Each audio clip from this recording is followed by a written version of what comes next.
Hello everyone, പുതിയൊരു വീഡിയോയിലേക്ക് എല്ലാവർക്കും സ്വാഗതം. ഇന്ന് നമ്മൾ കാണാൻ പോകുന്നത് മഴ പെയ്താൽ നീ എന്ത് ചെയ്യും? എനിക്കിന്ന് പാചകം ചെയ്യാൻ തോന്നുന്നില്ല.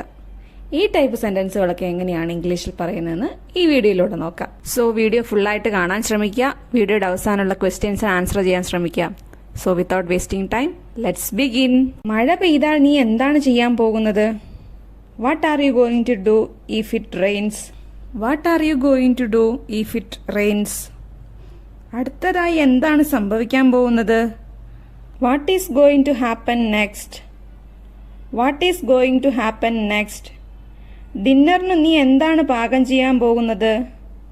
What are you going to cook for dinner? What are you going to cook for dinner?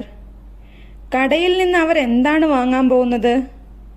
What are they going to buy at the store? What are they going to buy at the store? എനിക്കിന്ന് പാചകം ചെയ്യാൻ തോന്നുന്നില്ല.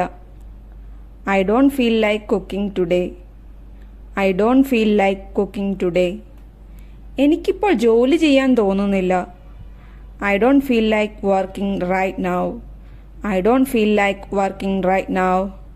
എനിക്ക് ആരോടും സംസാരിക്കാൻ തോന്നുന്നില്ല. I don't feel like talking to anyone. I don't feel like talking to anyone. എനിക്ക് T V കാണാൻ തോന്നുന്നില്ല. I don't feel like watching T V.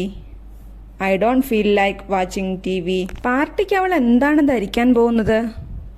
എനിക്ക് പഠിക്കാൻ തോന്നുന്നില്ല. ഇതൊക്കെ എങ്ങനെ പറയാം? Comment below. അപ്പോൾ ഇന്നത്തെ വീഡിയോ ഇത്രയേ ഉള്ളൂ. വീഡിയോ ഇഷ്ടപ്പെട്ടാൽ ലൈക്ക്, ഷെയർ ആൻഡ് സബ്സ്ക്രൈബ്.